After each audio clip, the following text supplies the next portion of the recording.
오늘 하나님께서 주시는 말씀은 베드로후서 2장 5절에서 8절 노아와 롯의 차이라는 주제로 함께 나누겠습니다. 교독하실게요. 옛 세상을 용서하지 아니하시고 오직 의를 전파하는 노아와 그 7 식구를 보존하시고 경건하지 아니한 자들의 세상에 홍수를 내리셨으며 소돔과 고모라 성을 멸망하기로 정하여 저희가 그에게 사사 그것에 경건하지 아니한 자들에게 본을 삼으셨으며 무법한 자들의 음란한 행실로 말미암아 고통당하는 의로운 롯을 건지셨으니 이는 이 의인이 그들 중에 거하여 날마다 더 불행한 생실을 보고 들으므로 그 의로운 심령이 상하리라. 아멘. 오늘 말씀에는 하나님께서 이 땅에 실제 행하셨던 심판들에 대해서 말씀하고 있습니다. 역사적으로 실제 있었던 일이죠. 첫째 심판은 말씀에 나오듯이 전 세계를 물로 심판하셨던 대홍수 사건이었고, 그 다음은 이 음란의 극치를 달했던 이 소돔과 고모라를 하나님께서 진노로 치셨던 그런 심판입니다. 그런데 이 심판들 가운데서 극적으로 소수의 사람들만이 구원을 받게 되죠. 노아 홍수 때는 노아와 7 식구를 포함한 단 8명만이 구원을 얻게 됐고, 소돔과 고모라 성이 멸망할 때는 롯의 아내를 뺀 롯과 2 딸들만 해서 총 3명만이 건진받게 됩니다. 그래서 오늘 말씀은 이 2가지의 심판을 여러분과 이야기하면서 특별히 지금 노아와 롯 이 2 사람을 대표적으로 얘기하고 있는데, 저는 이 2 사람의 신앙을 좀 분석해 보면서 마지막 때를 살아가는 저희들에게 좀 적용을 해보고자 합니다. 여러분, 성경이 말하는 것은 노아와 롯 이 2 사람 다 의인이었다라고 얘기하고 있어요. 자, 근데 우리가 분명히 해야 할 게 뭐냐면요, 의인이라고 불린다라고 해서 다 같은 의인이 아니라는 사실입니다. 노아의 삶을 보시고 롯의 삶을 보세요. 이 둘의 삶을 비교했을 때 분명히 달랐습니다. 노아와 롯 중에 누가 더 하나님 앞에 깨어서 온전했느냐, 우리가 굳이 따져보면요, 노아 쪽입니다. 노아. 자, 결정적인 단서가 어디 있는지 아십니까? 바로 창세기 19장 15절 16절에 그 단서가 나오는데 한번 들어보세요. 동틀 때의 천사가 롯을 재촉하여 이르되 일어나 여기 있는 내 아내와 2 딸을 이끌어내라. 이 성의 죄악 중에 함께 멸망할까 하노라. 그러나 롯이 지체하며 라는 말씀, 단서가 되는 거예요. 성경 내용 다 아시죠? 이 상황이 어떤 상황입니까? 천사를 통해서 하나님께서 말씀하시죠. 이제 곧 내가 이 땅 심판할 거다. 너는 당장 나가라는 거예요. 가족들, 사위들 할 것 없이 빨리 여기를 떠나라. 천사 쪽에서 오히려 재촉하면서 급하게 그렇게 롯에게 얘기한 겁니다. 즉시 떠나라. 근데 롯의 반응이 어때요? 지체하더라. 지체하는 거예요. 갈팡질팡하고 우유부단하고 흔들리는 모습을 보여줍니다. 쉽게 떠나질 못하고 있어요. 하나님의 심판이 코앞에 떨어졌다고 그렇게 천사가 직접 얘기하는데도 쉽사리 움직이질 못하는 겁니다.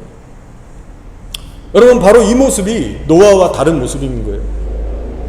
노아는 이 심판이라는 똑같은 상황을 맞이했을 때 결코 지체하지 않습니다. 내가 이 땅을 물로 멸할 것이다. 온 인류를 내가 멸할 것이다. 그러니 너는 방주를 만들어라 하셨을 때 여러분, 지체 없이 방주를 만들었고요. 하나님의 때가 돼서 이제는 방주로 들어가라 명령하셨을 때 뒤도 안 돌아보고 들어갔습니다. 성경을 보시면 노아가 지체했다, 망설였다, 그런 기록이 없어요. 여러분, 성경이 말해주고 있는 거예요. 결론적으로 의인이라고 해서 다 같은 의인이 아니라는 겁니다. 롯도 의인이었지만 정말 겨우겨우 두려움과 당혹스러움 가운데 극적으로 구원을 받았어요. 하나님의 자비가 더해져서 억지로 강제로 끌어내지 않았다면 롯은 거기서 멸망했을지도 모릅니다. 근데 노아의 경우는 어떻습니까? 전혀 놀라거나 당황스러워하지 않았어요. 철저히 하나님 앞에 준비된 삶과 온전한 확신 가운데 급하거나 서두르지 않고 당당하고 평안하게 방주에 들어갔습니다. 그래서 이렇게 롯과 노아 2 사람 혹은 이 2 가정을 여러분이 묵상해 보시면 둘이 너무 다른 거예요. 건진받는 과정에서부터 다른 거예요. 여러분, 오늘 이 말씀을 들으시면서 혹시 나는 이 노아와 롯 둘 중에 누구를 더 닮아 있는가? 나는 지금 하나님 앞에서 어떻게 살아가고 준비하고 있는가를 점검해 보시는 시간이 되길 바랍니다. 자, 여러분, 그렇다면 여기서 한 가지 질문을 해볼게요.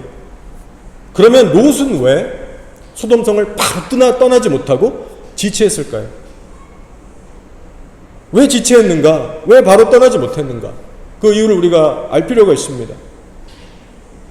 자, 롯이 지체할 수밖에 없었던 이유가 뭐냐면요, 바로 이 땅이 주는 편리함과 안락함에 자기도 모르게 푹 젖어버렸기 때문입니다. 여러분, 우리가 신앙생활을 하면서 어떤 하나님에 대한 집중력, 과감한 결단력, 순종, 여러분, 이런 자세가 언제부터 서서히 약화되는지 아세요? 바로 이 땅이 주는 편리함과 안락함에 길들여지기 시작할 때부터입니다. 롯이 그 예예요. 소돔의 불법을 보면서 마음은 상했습니다. 죄를 죄로 여기는 분별력도 갖췄습니다. 그러나 한편으로는 소돔에서 누릴 수 있었던 그 일상의 소소함, 일상의 재미, 일상의 만족에 대해서는 마음의 뿌리를 푹 내려버린 거예요. 자기도 모르게. 따라서 롯이 소돔에 살면서 저질렀던 가장 치명적인 실수가 뭐냐면 바로 자신의 몸과 마음을 그 땅에 확 뿌리를 박고 안주하게끔 방치하며 산 일입니다. 결과는 매우 비참했어요. 위험했어요. 하나님께서 떠나라 하실 때 즉각 떠나지 못하고 지체했던 영적으로 무기력한 모습을 보여줍니다. 여러분, 이거예요. 이 땅에서 우리가 이 땅의 인생에 맘 주고 빼앗긴 만큼, 안주하려고 한 만큼 영적인 행동력을 우리는 잃게 된다는 겁니다. 저는 이 부분을 묵상하면서 일종의 위기감을 느꼈어요. 왜냐하면 이 시대에 실제 많은 성도들이 이 롯과 같은 마인드로 살아가고 있기 때문입니다. 사실 이 시대는 소돔 시대보다 훨씬 더 좋고 편한 시대예요.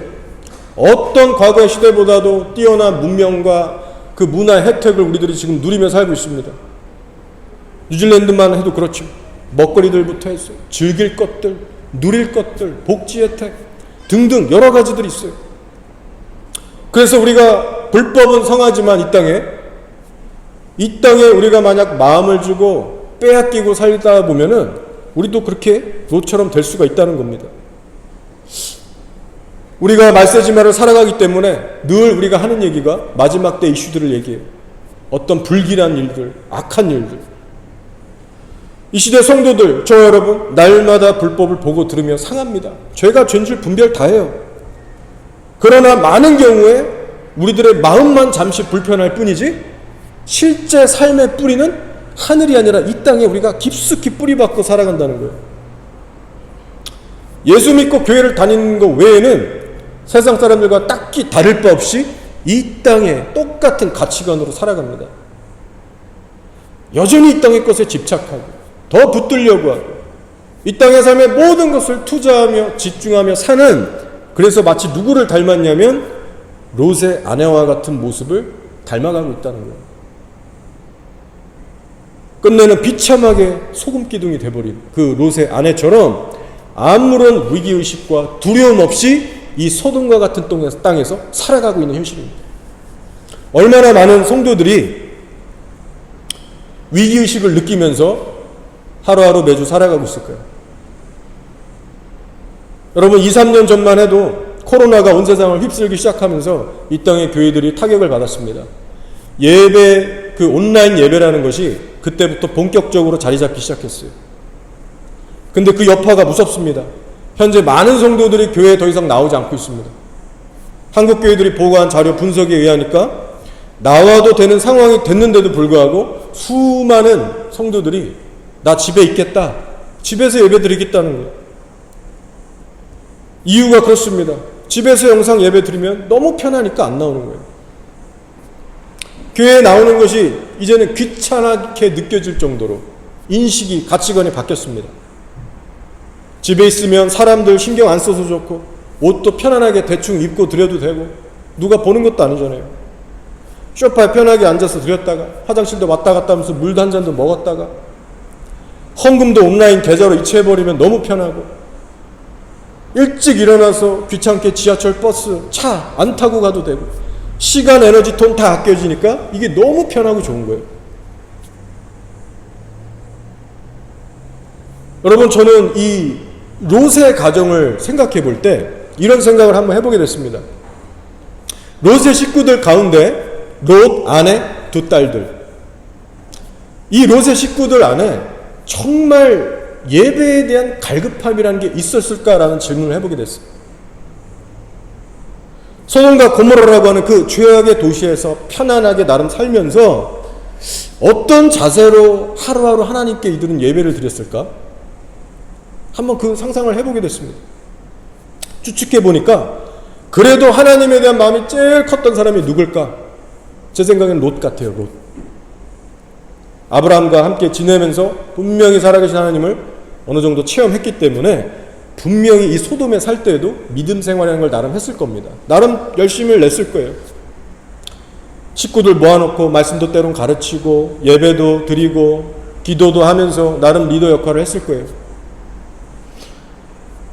자, 그러면 반대로 누가 제일 꼴찌일까? 어떤 사람이 가장 대충 예배 드리고 하나님과 멀어진 사람이었을까? 생각해 볼 때 아마도 롯의 아내가 꼴찌가 아니었을까?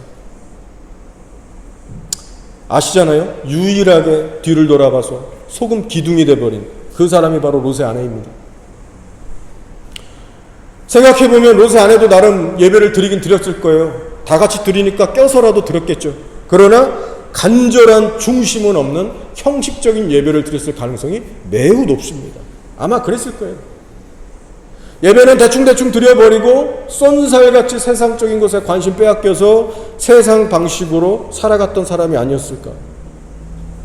아마 사실일 겁니다.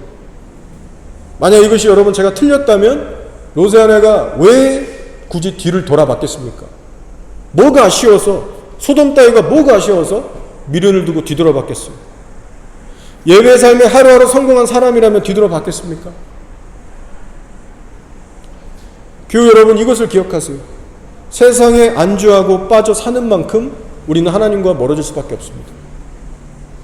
하루하루 형식적인 예배를 드리고 있는 사람, 그리고 하나님보다 세상 일에 항상 더 마음 빼앗겨서 하나님과의 관계는 방치한 채, 미룬 채, 정신없이 사는 사람은 마치 지금 롯의 아내와 같은 자들이에요. 매우 위험한 상태에 있는 사람이에요. 그러면 앞으로 다가오는 심판의 때, 시련과 환난의 때 버티지 못하고 롯의 아내처럼 망하게 될 수 있습니다. 여러분, 무뎌지고 형식화되어가는 신앙생활을 반드시 경계하시기 바랍니다.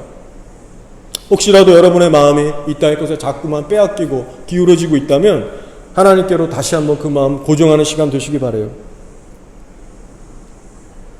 자, 그러면 이어서 노아의 이야기를 좀 해보겠습니다. 노아는 확실히 롯과 달랐어요. 하나님의 임박한 심판에 대처하는 자세가 롯과는 확연히 달랐습니다. 다행히 노아의 가족들도 보면 노아의 리더십에 잘 순응해 줬던 것 같아요. 그 결과 노아의 아내부터 자녀들, 며느리들, 어느 한 사람 탈락되거나 잃어버리지 않고 모두가 무사히 구원을 받게 됩니다. 넉넉히 구원을 받게 돼요. 그래서 이 말세를 살아가는 우리 성도들에게, 우리들의 가정들에게 귀한 샘플이 되고 있습니다. 자, 그러면 우리가 노아의 삶을 보면서 어떤 점을 배워야 될까요? 자, 바로 그 힌트가 오늘의 말씀 5절에 나와 있습니다. 제가 읽어볼게요. 옛 세상을 용서하지 아니하시고 오직 의를 전파하는 노아와 그 7 식구를 보존하시고 경건하지 아니한 자들의 세상에 홍수를 내리셨으며. 자, 여러분, 이 말씀에서 주목하셔야 할 부분은 오직 의를 전파하는 노아, 이 부분이 되겠습니다. 자, 쉽게 설명하면 노아는 복음을 적극적으로 전파하는 삶을 살았다는 것이고요. 그리고 그 적극적인 신앙생활로 인해서 롯과는 달리 무난하고 침착하게 심판의 때를 면했다는 사실입니다. 네, 의를 전파하는 삶을 살았다. 이게 핵심이에요. 이면에는 노아란 사람이 어떤 사람이었는가를 드러내줍니다. 죄가 관여한 세상 한복판 속에서도 복음 전하는 걸 부끄러워하지 않았던 사람이고, 침묵하지 않았던 사람입니다. 입을 아끼지 않았어요. 여러분, 우리가 여기서 분명히 할 것은요, 노아가 뭐 세상의 불법을 보면서 마음이 상해서 롯처럼 집에서만 은둔해서 사람들 안 만나고 침묵하며 살았다. 혼자서 뭐 거룩하게 살려고 혼자서 죄와 싸우고 경건한 훈련만 했다. 여러분, 이렇게 성경 얘기하지 않습니다. 노아는 오히려 어두운 세상에 담대히 나아가서 복음을 전했다는 거예요. 그래서 여기서 오직 의를 전파하는 노아, 이 부분을 영어 번역으로 보시면 preacher of righteousness예요. preacher가 뭐냐면 설교자입니다. 저같이 설교하는 사람. 의를 전파하는 설교자라고 영어 모든 버전이 소개하고 있어요.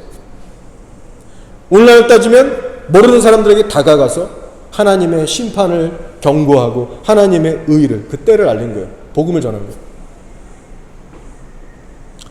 그리고 이러한 적극적인 전도 생활이 노아의 신앙에 결국은 큰 유익이 돼서 되돌아왔다는 겁니다. 마치 부메랑처럼 그의 신앙을 계속해서 깨워주고 지켜주고 유지해주는 축복의 통로가 됐다는 거예요. 여러분, 저의 경험상 저도 전도하고 돌아오면요, 영적으로 회복이 되는 걸 경험합니다. 영적인 어떤 무기력감이나 타성에 젖으려고 했던 마음들이 어느샌가 다시 한번 일어나서 회복이 돼요. 이번 주 목요일에 전도 나가려고 하는데 여러분도 아시다시피 비가 한창 계속 왔잖아요. 목요일날 특히 아침에 나가려고 하는데 막 비가 막 많이 오는 거예요. 그런데 하나님의 은혜겠죠. 이런 생각이 한편으로 드는 거예요. 그래, 이럴 때일수록 내가 예수님을 의지하면서 나아가 보자. 비가 와도 전도할 때 예수님은 얼마나 더 감동하실까. 그리고 비 온다고 전도 못하나? 아니, 할 수 있어. 예수님과 더 가까워지는 그런 시간도 될 거야. 마음에 왠지 모를 기대감이 솟구쳤고 자신감이 있었고 예수님을 기쁘게 하고 싶은 마음이 막 일어났어요. 비가 오든 말든 무조건 갔어요. 어쨌든 그날 비가 내리다 말다 했습니다. 현장에서. 자, 근데 하나님의 은혜가 있었어요. 평소보다 사람들이 더 진지하게 들으면서 반응해 줬어요. 그 차가운 개인주의 백인들도 막 듣고, 오히려 비가 오니까 그 알버트 파크에서 했는데 왔다 갔다 하면서 정자에 비가 오니까 오히려 사람들이 몰려서 오히려 제가 가서 거기서 바로 또 전하고, 비가 오든 말든 여전히 전할 수 있더라고요. 하나님의 은혜가 임해서 제 마음도 평소보다 더 진지해지고 엄숙해졌어요. 목소리도 더 이렇게 엄숙해지면서 심각하게 얘기하니까 사람들도 막 더 듣고, 전도하다가 이제 혼자 길을 걷는데 하나님의 은혜겠죠. 갑자기 막 감정이 복받쳐서 눈물이 막 터지고 길을 가다가 막 울면서 기도가 나오더라고요. 이 영혼들 살려달라고. 중보기도가 막 나오는데 흐르는 눈물 닦으면서 누가 볼까봐, 그래서 눈물을 이렇게 닦고 다시 표정 관리를 하면서 전도를 계속 하게 됐습니다. 그러다 이제 시간이 다 거의 돼서 슬슬 마무리하고 이제 집에 가려고 하는 참이었어요. 주님, 어떻게 할까요? 이제 그냥 갈까요? 기도하는데 갑자기 이런 마음이 드는 거예요. 저쪽 위로에서 크게 한 바퀴 돌아서 저 방향으로 한번 가보면 어떨까? 이런 생각이 스쳐 지나가는 거예요. 아, 혹시 성령님이 주시는 생각인가? 그런 생각이 들어서 그 생각대로 평소와는 달리 쭉 돌아서 이렇게 내려가는데, 여러분, 거기서 결국 제가 벤이라고 하는 미국 청년을 만나게 됩니다. 워싱턴 DC에서 온 20대 청년인데 알고 보니까 뉴질랜드에 며칠 전에 여행 온 청년이고 바로 그 다음날 미국으로 돌아갈 예정인 친구였어요. 귀에 이어폰을 뽑고 음악을 들으면서 딴 데 보면서 걸어가는 그 친구였는데, 제가 다짜고짜 전도지를 주면서 말을 걸으면서 이제 그 일이 시작됐습니다. 그리고 그 장소에서 전혀 움직이지 않고 그냥 거리였어요. 거기 아트 갤러리 앞에였습니다. 언덕길 위에 처마도 없고 그냥 비 쏟아지면 맞는 그 거리였어요. 근데 제가 말을 걸었고 그 친구가 멈춰 섰고 바로 그 현장 그 자리에서 미동도 하지 않고 40분에서 50분 동안 대화를 나누며 복음을 전하게 됐습니다. 서로 시간 가는 줄 모르고 비를 맞았다 안 맞았다 하면서 서로 비는 개의치도 안 하면서 대화는 깊어져 갔어요. 이 청년이 복음에 대해서 진지하더라고요. 그렇지 않았다면 그 긴 시간을 그 친구가 결코 버티지 못했을 겁니다. 나름 성경도 읽어본 친구고 궁금한 것들 나한테 다 물어보고 어릴 때 교회도 한번 나가본 친구고, 근데 인격적으로 예수님을 만나진 못했어요. 근데 알고 싶은 마음이 있었고, 그래서 저한테 이렇게 막 터지듯이, 본물 터지듯이 물어본 거죠. 대화를 하면서 알게 된 사실은 이 친구가 양성애자였습니다. 남자도 여자도 다 관계하는 양성애자. 그러면서 저한테 조심스럽게 성경적인 관점을 물어보더라고요. 하나님은 이 양성애 동성애를 어떻게 생각하십니까? 그래서 그건 죄다라고 제가 분명히 얘기해줬죠. 그렇지만 하나님의 사랑도 얘기하면서 율법, 선악과부터 복음 쫙 다 얘기한 거예요. 근데 동성애가 죄라고 얘기해줬는데 기분 나쁜 내색을 보이지 않고 진지하게 계속해서 물어보더라고요. 하여간 귀한 얘기들 했습니다. 신구약을 왔다 갔다 하면서. 알게 된 거는 이 친구의 아버지가 또 유대인이더라고요. 만약 여기서 살면 우리 교회에 오고 싶어 할 정도로 진리에 대한 관심을 보였습니다. 왜냐하면 제가 한국에서 왔다고 하니까 한국에도 제 뭐 왔다 갔다 하면서 거기에 제 교회가 있는 줄 알고 너 한국 가면은 꼭 나 연락해서 나 니네 교회 한번 좀 가보고 싶다. 자기 한국으로도 나중에 한번 여행 갈 건데 저한테 물어보더라고요. 그래서 내가 그건 아니다. 핸드폰도 꺼내서 메모하는 거예요. 너 미국 사니까 유튜브 보면 미국의 유명한 목사님들이 있는데 아무 목사님 거 듣지 말고 이 목사님 거 들어라. 다 적었어요. 아쉬운 발걸음으로 그렇게 헤어졌고, 여러분 그래서 전도를 이렇게 마치고 집으로 돌아오는 제 마음이 어땠겠습니까? 아, 오늘 비가 오지만 나가길 참 잘했다. 성령님이 함께 하셨고 하나님이 예비하신 영혼을 이렇게 극적으로 또 만나는구나. 저기 윗길로 돌아서 내려가라고 했던 그 생각이 성령님이 주신 게 맞았구나 하는 컨펌이 들면서 얼마나 주 안에서 힘이 나고 은혜가 되는지 저는 믿습니다. 그 친구에게 임팩트 있게 진리가 심겨지는 그런 귀한 시간이었어요. 여러분 그 벤이라는 이름을 기억하시고 꼭 기도해 주시길 바랍니다. 여러분 저의 요지는 이거예요. 우리가 방에서 말씀만 보고 기도하고 교회만 왔다 갔다 해서는 절대로 맛볼 수 없고 채워질 수 없는 그 말로 표현할 수 없는 하나님의 은혜가 전도하는 현장에서 부어진다는 거예요. 정말 신기하게도 사람들에게 다가온 하나님의 심판을 얘기하고 예수님의 복음을 증거할 때 어느샌가 나의 마음이 뜨거워지기 시작합니다. 사람들에 대해서 자꾸만 신경 쓰고 싶지 않고 마음이 굳어지잖아요. 우리가 사랑이 식잖아요. 성경 말씀대로 마지막 때가 될수록. 근데 나가서 전도를 하고 굳이 사람들에게 그 얘기를 시작하면은 굳어져 갔던 내 마음이 다시 한번 뜨거워지는 거예요. 그리고 땅의 것에 자꾸 빼앗겨서 나의 마음과 생각에 그 유혹이 왔던 것들, 땅에 자꾸만 내 시선과 마음이 빼앗겼던 것이 다시 한번 강력하게 하늘에 맞춰지는 겁니다. 인생에 대한 문제, 염려, 근심, 탐심, 유혹, 시험거리들, 그래서 거기에 영향받고 침체되어 있던 영혼이 회복을 얻게 되는 거예요. 어디서요? 전도하는 현장에서. 하나님만 집중하고 바라보게 되는 그 전도 현장에서. 그래서 저는 전도하면서 항상 느낍니다. 노숙자 예배 때도 마찬가지고요. 아, 복음은 흘러가야만 하는구나. 이 땅의 교회들이 재정만 흘려보낼 것이 아니라 생명의 복음도 흘려보낼 줄 알아야 되는구나. 그 생명력 넘치는 복음을 전하게 될 때 그 순간 함께 하시는 하나님의 생명력이 전하는 우리에게도 스며드는 거예요. 부어지기 시작하는 거예요. 그것이 흘러가면서 우리 영혼도 덩달아 회복됩니다. 결과는 중요하지 않아요, 여러분. 전도할 때 거절만 당하고 욕만 먹어도 괜찮습니다. 평생을 전도해도 한 명 인도하지 못해도 상관없어요. 노아를 보세요. 평생을 전도했지만 한 명도 돌아오지 못했습니다. 노아 가족만 구원받았어요. 전도 자체가 힘을 주는 겁니다. 제가 이번에 이 말씀을 준비하면서 다시 한번 신앙의 비결이라는 걸 깨닫게 됐어요. 노아는 왜 롯과 달리 침착하고 담대하게 심판의 때를 넘길 수 있었는가? 어떻게 세상에 대한 아무런 미련과 집착 없이 지체 없이 방주에 들어갈 수 있었을까? 아, 그래, 노아는 오늘의 이 말씀처럼 의를 전파했던 설교자였구나. 의를 전파하는 성도였던 겁니다.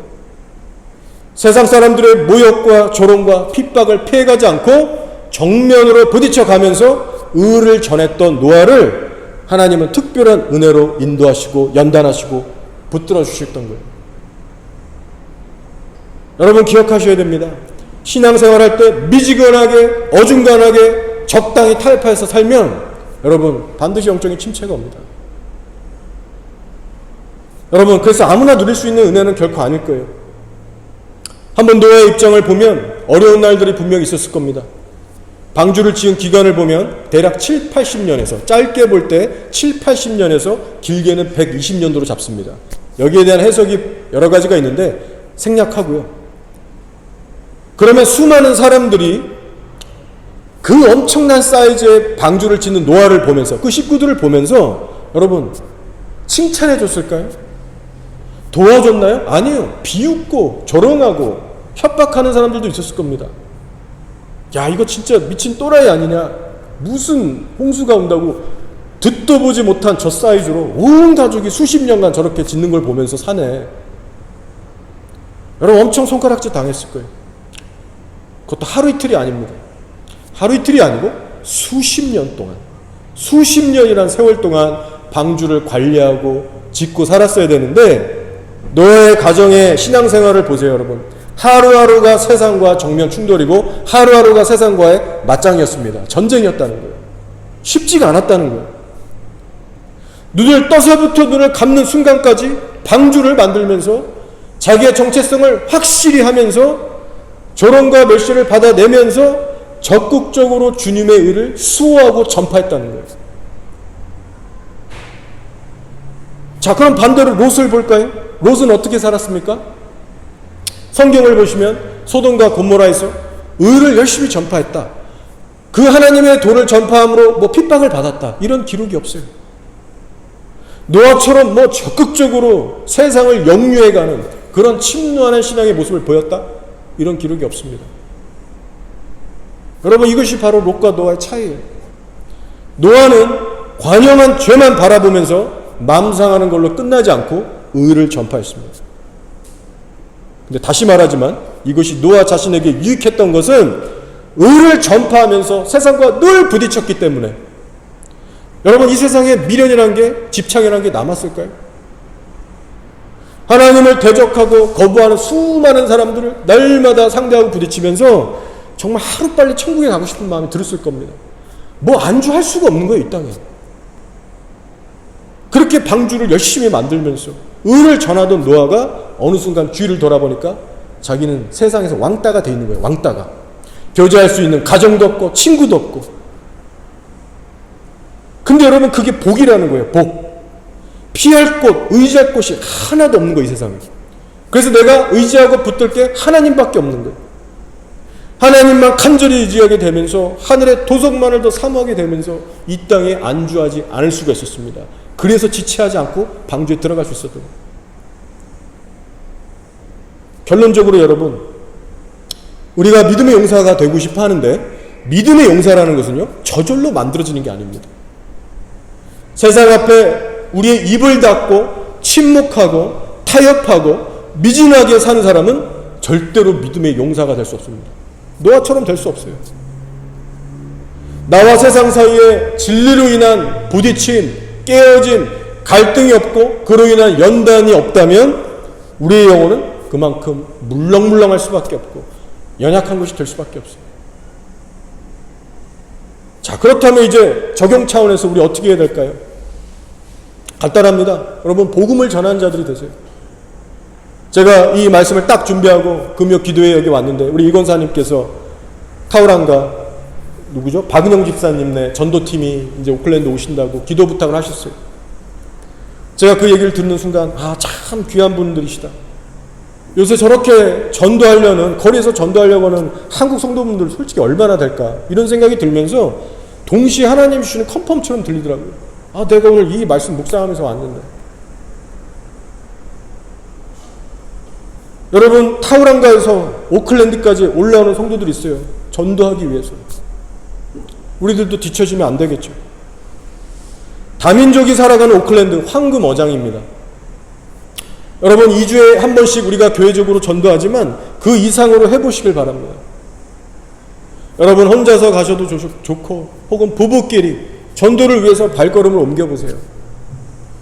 집 주변도 좋고 아니면 한적한 공원이나 바다로 나가셔서도 좋고. 여태까지 신앙생활 하시면서 한 번도 전도를 위한 외출을 하신 적이 없다면 이제는 해야 할 때가 됐습니다. 자, 고린도전서 11장 26절을 보시면 바울이 성찬식에 대해 얘기하면서 성찬식이란 것은 단순히 떡과 잔만 기념하는 게 아니고 주의 죽으심을 전하는 거라고 덧붙였어요. 제가 읽어볼게요. 너희가 이 떡을 먹으며 이 잔을 마실 때마다 주의 죽으심을 그가 오실 때까지 전하는 것이니라라고 했어요. 전도입니다, 전도. 예수님의 재림이 임할 때까지 너희들은 이거 먹고 마시고 나가서 전도하라는 거예요. 예수님께서 제자를 부르실 때 너희로 사람 낚는 어부가 되게 하리라라고 하셨어요. 그래서 마태복음 28장의 맨 끝에 보시면 대사명이라는 걸 주셨습니다. 그러므로 너희는 가서 모든 민족을 제자로 삼아 아버지와 아들과 성령의 이름으로 세례를 베풀고 내가 너희에게 분부한 모든 것을 가르쳐 지키게 하라. 이것은 모든 성도들에게 주시는 명령이에요. 목사만이 아니라 모든 성도들, 너희는 가서 복음을 전하고 제자로 삼아라. 이렇게 전도는 분명히 교회의 몫이고요. 교회는 바로 여러분 한 분 한 분입니다. 목사가 아니라 성도 한 분 한 분이 교회예요. 여러분, 오늘도 예배 후에 전도가 있습니다. 오늘 설교 말씀의 포인트를 바로 적용해 볼 수 있는 전도 시간이 있습니다. 여러분, 어떤 마음 자세로 임하시겠습니까? 영혼들을 살릴 수 있는 귀한 발걸음이 반드시 될 것이고 무엇보다 여러분 자신의 유익을 위해서도 너무 귀중한 시간이 될 겁니다. 예수님을 위해서 여러분이 시간을 내시고 마음을 들이시고 무시받고 거절당하면서 복음의 씨앗을 뿌리는 그 수고하는 발걸음 때문에 여러분의 영혼도 깨어날 것이고 하늘에도 상이 쌓일 겁니다. 자, 이제 말씀을 정리하고 마치겠습니다. 노아의 할아버지 이름은 무드셀라였어요. 아시죠? 가장 오래 산 사람. 근데 무드셀라의 이름의 뜻이 뭐냐면 창을 든 자입니다. 창을 든 자, 무기를 든 자. 마을의 입구에 버티고 서서 창을 들고 지키는 자라는 의미가 있어요. 그래서 만약에 그 창을 든 자가 쓰러지면, 죽게 되면 그 마을 전체가 망한다는 의미가 있습니다. 실제로 무드셀라가 죽은 바로 그 해에 노아의 홍수가 터졌고 세상은 멸망하게 됐어요. 결국 그 이름대로 성취되는 예언적인 이름이었던 거죠. 노아는 할아버지의 이름을 늘 생각하면서 늘 준비하는 삶을 살았습니다. 성경에서도 그래서 기록하기를 노아는 의인이요 당대의 완전한 자라, 그는 하나님과 동행하였으며 라고 증거하고 있습니다. 근데 여러분, 성경이 롯에 대해서 언급할 때는 이런 귀한 수식어들이 붙지 않습니다. 당대의 완전한 자라, 롯은 하나님과 동행했더라, 그런 말은 없고 그저 의인이었다고만 기록할 뿐입니다. 그렇다면 여러분, 우리는 어떤 종류의 의인들입니까? 여러분, 우리에게는 하나님께서 이미 성경책이라는 걸 주셨습니다. 많은 구절들을 통해서 예수님의 재림이 임박하기 전에 이 세상에 어떤 일들이 벌어질 것인지, 심판 전에 이 땅에 무슨 일들이 일어날 것인지 상세하게 알려주고 계세요. 그리고 그 말씀들이 얼마나 정확하게 지금 이 시각에 이 땅에 현실적으로 성취되고 있는지를 날마다 우리는 보고 듣고 합니다. 그러나 이제는 우리가 보고 듣고 느끼고 끝날 게 아니라 노아처럼 방주를 지을 때이고 의를 전파하는 일에 힘써야 될 때입니다. 우리가 진리 되신 예수님 때문에, 그래서 세상에서 예수님 때문에 고통받고 어려운 일이 많을수록 우리의 영혼은 더욱더 깨어나고 강인해질 수 있습니다. 동성애자들이 생각나더라고요. 이 말씀을 준비하면서. 과거와는 달리 마지막 때라 그런지 여러분, 동성애자들이 퍼블릭하게 커밍아웃 합니다. 나 실은 게이야, 동성애자야. 대기업 CEO들부터 정치인들, 연예인들 할 것 없이 숨기지 않고 자기의 정체성을 드러냅니다. 그리고 용기를 내서 대가 지불을 해요. 욕을 먹든 호의를 얻든 동의를 얻든 피하지 않습니다. 근데 우리 성도들도 마찬가지여야 되는 거예요. 너희는 세상의 빛이라 산 위에 있는 동네가 숨겨지지 못할 것이요, 예수님께서 이렇게 말씀하셨거든요.